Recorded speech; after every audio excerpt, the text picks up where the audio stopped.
हो, चाहे ममता बनर्जी हो, और फिर बहुत से विदेशी मीडिया जो है वो भी कह रही है it's an anti Muslim law, because आप मुसलमानों को नहीं शामिल कर रहे हैं, तो वो क्राइटेरिया ही है कि मुसलमान नहीं होने चाहिए।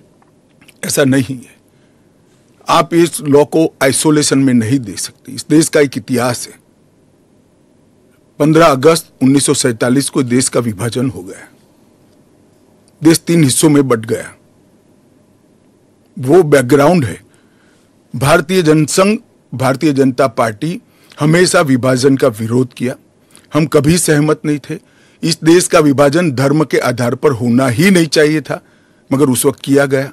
जब धर्म के आधार पर आप विभाजन करते हो और वहां जो अल्पसंख्यक है उन लोगों पर ढेर सारे अत्याचार हो, धर्म परिवर्तन कराए जाए, इनकी महिलाओं को अपमानित किया जाए, वो माँ बहन बेटी के लिए वो शरण में आए भारत की, तो क्या उसको यहां नागरिकता का अधिकार नहीं है? और स्वयं कांग्रेस के नेताओं ने आजादी के वक्त सैकड़ों भाषणों में कहा है कि अभी मारकाट चल रही है, अभी जहां है वहां रह जाइए, बाद में जब कभी भी भारत में आएंगे आपका स्वागत है। परंतु बाद में इलेक्टोरल पॉलिटिक्स चालू हुई, वोट बैंक की राजनीति चालू हुई, एपीसमेंट के कारण वो वादा कांग्रेस पार्टी ने कभी पूरा नहीं किया। जो दिल्ली के चीफ मिनिस्टर हैं वो कहते हैं, वो सवाल उठा रहे हैं, उन्होंने कहा कि ये जो अंधाधुंध लोग आएंगे, बीजेपी उन्हें नागरिकता देगी, उससे थेफ्ट, रॉबरीज, रेप बढ़ जाएगा। दिल्ली के मुख्यमंत्री अपने भ्रष्टाचार के उजागर होने से अपना आपा खो बैठे हैं। उनको मालूम नहीं है कि ये सारे लोग आ चुके हैं, आज भारत में ही रह रहे हैं, सिर्फ इनको अधिकार नहीं मिला है, वो अधिकार देने की बात है। 2014 तक जो आ गए इनको नागरिकता देनी है, और इतनी ही चिंता है तो वो क्यों बांग्लादेशी घुसपैठियों की बात नहीं करते हैं, रोहिंग्यास का विरोध क्यों नहीं करते हैं? क्योंकि वो वोट बैंक की पॉलिटिक्स कर रहे हैं। दिल्ली के चुनाव उनके लिए लोहे के चने चबाने जैसे हैं, इसलिए वोट बैंक की पॉलिटिक्स कर रहे हैं। नौकरी का कहां सवाल है, वो ऑलरेडी यहां है। ममता बनर्जी पे आती हूँ। चीफ मिनिस्टर ने कहा है कि बीजेपी जो है ये हिंदू मुसलमान का खेल कर रहे हैं, और उन्होंने ऑडियंस को कहा कि आपकी प्रॉपर्टियां छिन जाएंगी, आपके बच्चों का एजुकेशन खत्म हो जाएगा, आपको डिटेंशन कैंप में भेज दिया जाएगा, और डिटेंशन कैंप ऑलरेडी हैं। तो ये सीए के जरिए 15 से लेके 20 लाख लोगों की सिटीजनशिप छीन ली जाएगी।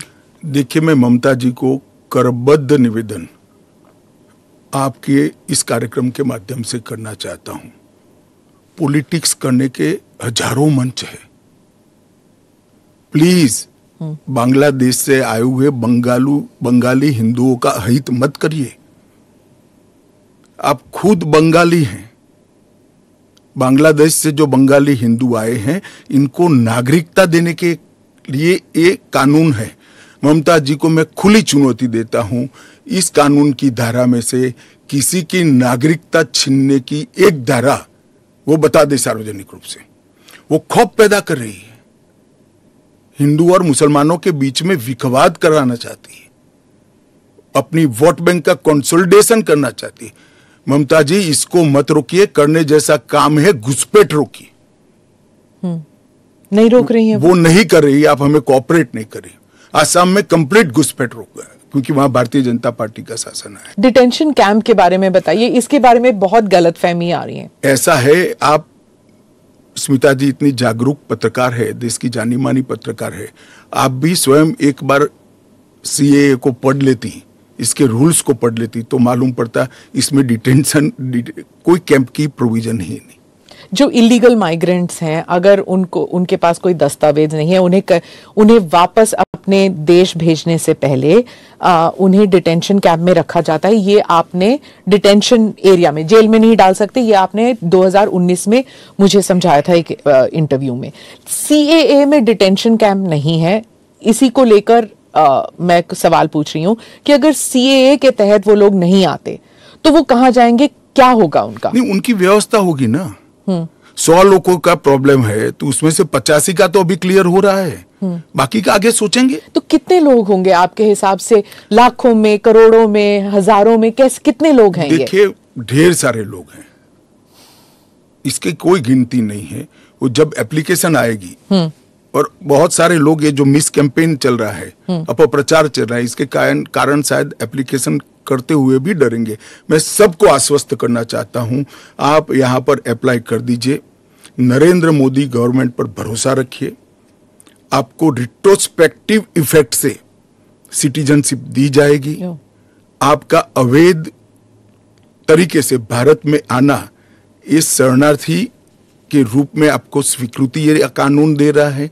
इसका कोई क्रिमिनल केस आप पर होगा नहीं और आपकी भारत में की हुई सारी एक्टिविटी को भी वैधता प्रदान की जाएगी। असम में सीएए लागू होगा या नहीं होगा, और एनआरसी और सीएए ये इनका क्रॉसिंग है कि नहीं? देखिए, असम में जो एनआरसी की ऑर्डर हुए वो सुप्रीम कोर्ट ऑफ इंडिया की, इसका सीएए से कोई लेन देन नहीं है। आसाम नहीं, देश के हर हिस्से में सीएए लागू होगा। सिर्फ नॉर्थ ईस्ट के राज्य जहां पर 2 प्रकार के विशेषाधिकार उनको दिए गए हैं, वो विशेषाधिकार के तहत जो राज्य आते हैं उनको ही सीएए नहीं होगा।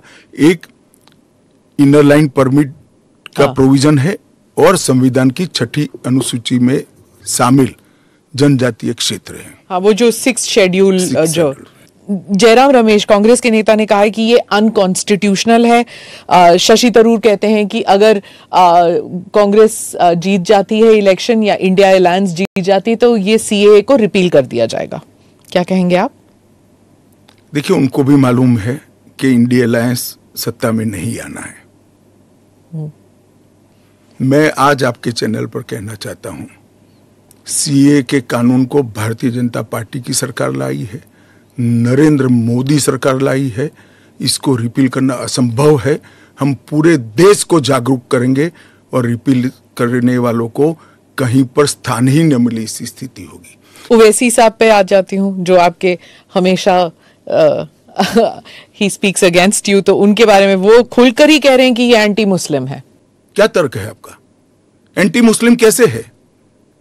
कि आप सिर्फ मुसलमानों को एक उसको आपने क्राइटेरिया बना दिया, ये मैं वो कह रहे हैं। क्राइटेरिया ये बना है कि जिस पर धार्मिक प्रताड़ना होती है इसको देंगे, और अगर वो मुसलमान, और भारत के पुराने हिस्से से मुसलमानों पर इसलिए धार्मिक प्रताड़ना नहीं हो सकती कि तीनों देश घोषित इस्लामी स्टेट है। कौन करेगा धार्मिक प्रताड़ना? कौन करेगा इस्लाम के अनुयायियों के साथ? ये तीनों देश घोषित इस्लामिक स्टेट इनके नाम के अंदर है, इनके संविधान में है। अमित भाई, वो आपका एक वो इंटरव्यू बार बार लूप पे चल रहा है हर जगह कि क्रोनोलॉजी समझिए, सीएए के बाद एनआरसी आएगा। देखिए, ऐसा है स्मिता जी, सीएए का कानून अभी चर्चा पर है। 1, इसमें एनआरसी का कोई प्रोविजन नहीं है। 2, इसमें किसी की नागरिकता छीनने का कोई प्रोविजन नहीं है। 3, अगर विपक्ष को ये चाहिए कि उनसे चर्चा हो तो कोई भी कानून करने से पहले और बाद में संसद में चर्चा होती ही है। क्या अगर इंटरनेशनल प्रेस में आने लगे और अगर यहाँ पर सड़कों पर लोग उतर आए तो क्या ये भी वापस ले लिया जाएगा? देखिए, सीए का कानून कभी वापस नहीं जाएगा और भारत की नागरिकता सुनिश्चित करना ये भारत का विषय है, भारत की संप्रभुता का निर्णय है।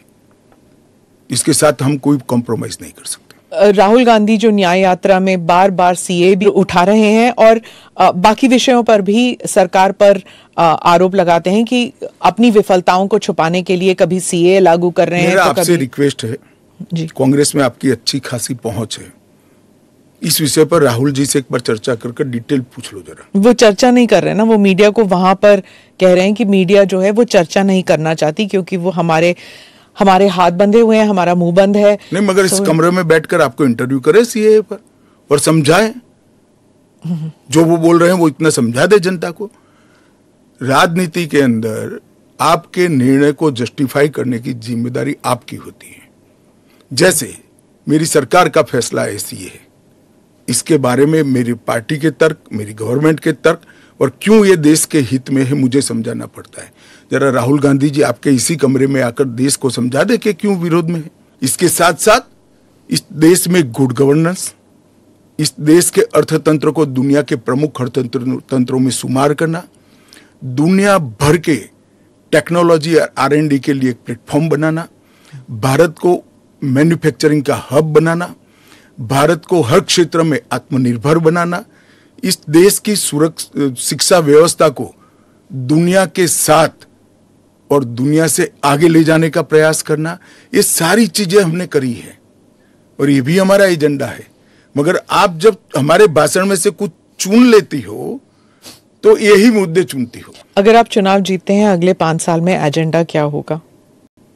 चलिए, एजेंडा हमारा घोषणा पत्र आएगा, इसमें आ जाएगा। आपका बहुत बहुत धन्यवाद। चलिए, धन्यवाद।